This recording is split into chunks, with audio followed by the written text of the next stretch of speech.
Bill Doyle, Worcester Telegram. Brad, can you just talk about, obviously Al had the most experience coming in tonight and just the way he was aggressive and took the ball to the basket.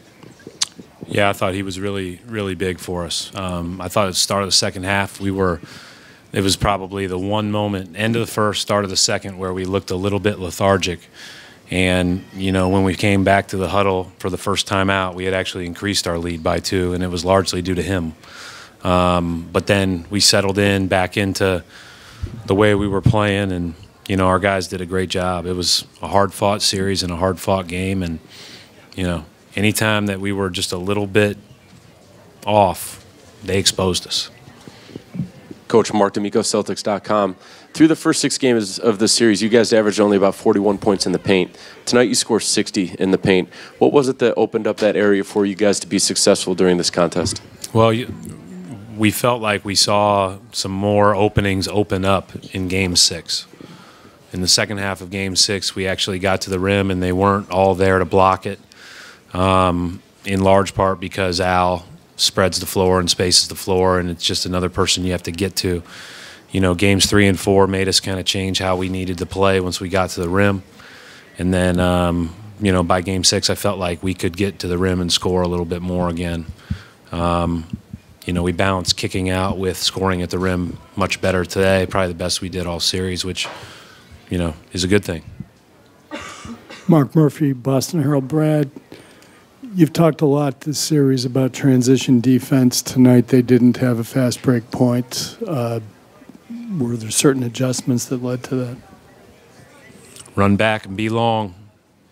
And, I mean, sometimes they may not call it fast break points when Giannis comes with 5 guys already back there, but he still goes through you all.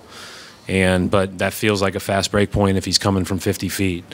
So we just tried to do our best. I thought, you know, the team effort on him was outstanding, led by Shemi. I thought he was unbelievable, and he's 3 games defensively against Giannis. And then I thought that everybody was just a little bit better than they've been against him and made him earn everything.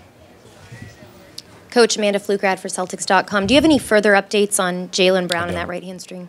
I don't. Obviously, I was told that if we got in a pinch that he could play, and we decided that that was not going to happen. That's not with hamstrings. You know, let's see how he feels tomorrow. Coach, Mark Narducci, the Philadelphia Inquirer. I know you just got done this one, but any initial thoughts on the Sixers? They're playing great. Got a great team, great coach. I think you know, everybody talks about Embiid and Simmons, and rightfully so. But I think it's, you know, a lot the skill that they've added to their team and their other young guys getting better. You know, and obviously Redick's presence have just opened everything up. And they're a bear to play against. You could tell from the last series. I think Brett's terrific. You know, on down the line, they're terrific. Coach, Terry Rozier, 26 points, 9 assists, 10 of 16 field goals tonight. Did you mention something special to him before the game that motivated him tremendously in this winner-take-all game? No, I didn't say a word to him other than just be you. You know, I told him all series he's really important to us. He's been great ever since he's been great all year, but certainly since he's been in this starting role, he's been excellent. And we're going to need him to continue to be. Brad, Paul Flannery, just to follow up on that with Terry, what's impressed you the most about what he's been able to do as, you know, playing big minutes and doing so many different things for you guys during this run? Well, I thought last year he got I thought he played great at the start of the Washington series, and in Game 3, I thought Jennings came in and got under his skin a little bit. And I thought it took him a game to get back to who he was. I thought this year he's just really consistent. You know, that could have gotten even more talk between Bledsoe and Terry. But they, you know, the one thing about both of them is they both really competed. And I thought Terry maintained an even keel all the way through and, you know, did everything that he possibly could. It's not easy when you're playing a 7-game series. You see the same guys over and over, playing physical players. Like, he did a great job of maintaining his poise and playing the right way. Hey, Brad, Chris Mannix with Yahoo. You talked about Al in this game, but all series and really all season with all you guys have gone through, has he been kind of a stabilizing force for you, just being as consistent as he's been all year? He's been a stabilizing force since he walked in our locker room, and I think that's the best way to phrase it with Al is he provides stability for all of us. You know, whenever you know you've lost other guys to injury, when people aren't available, when things aren't going your way, you know, he's likely been through it, and he provides a very calming influence to the younger players. I've said this before. There aren't two better. You know, I'm sure there are a lot of good leaders that are well into their NBA careers, but I don't know that there are better ones than Al and Baines. And those are our two, you know, oldest guys, and they've done a great job with this team. Final couple questions, please.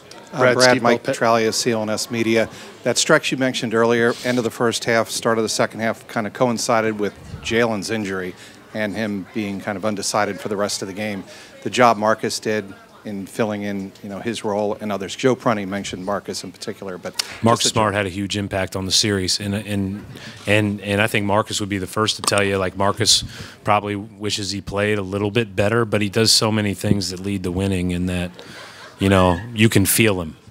You know, when he's on the court for you, you feel good about your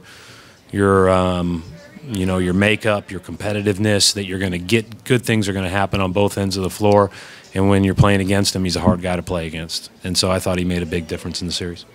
Brad Steve Pet, Boston Herald. Can you just discuss two-part thing, the satisfaction level with getting this series and closing it out with the fact that you've got to turn it up even more against Philadelphia? It's going to be an even bigger challenge for you?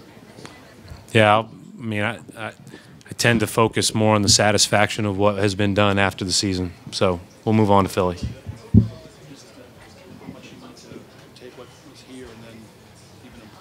I mean, we're going to have to play great. We're going to have to play great. We know that. I mean, especially if Jaylen is unavailable, that's just another thing that we're going to have to find a way to you know, somebody else is going to have to step up and play great. We're very well aware of Philly, how well they played. I mean, I've watched them all the way through the playoffs. I watched all their games. They've been incredible, and we'll get ready. Final question, Jared. Jared Weiss, The Athletic. When Thon Maker entered the series in Game 3, he made a huge impact, and you guys were able to kind of steadily reduce his impact over the series. What was it like dealing with such huge adjustments that really flipped the status of the series, and how your players, especially the ones that don't have a lot of playoff experience, were able to really handle that and persevere? Yeah, his athleticism was a big factor, and you're right. It changed the series in their favor. For that 3, 4, 5, 6 games. I thought tonight we did a better job of attacking him. We posted him a little bit more than we had.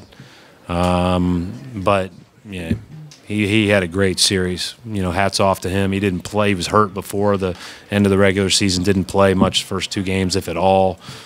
Yeah, it's the fun part about the playoffs. Different guys get a chance to step up. I mean, Shemi and his performance, you know, we don't win the series without him. Like, that's the way it goes, and it's kind of how it works.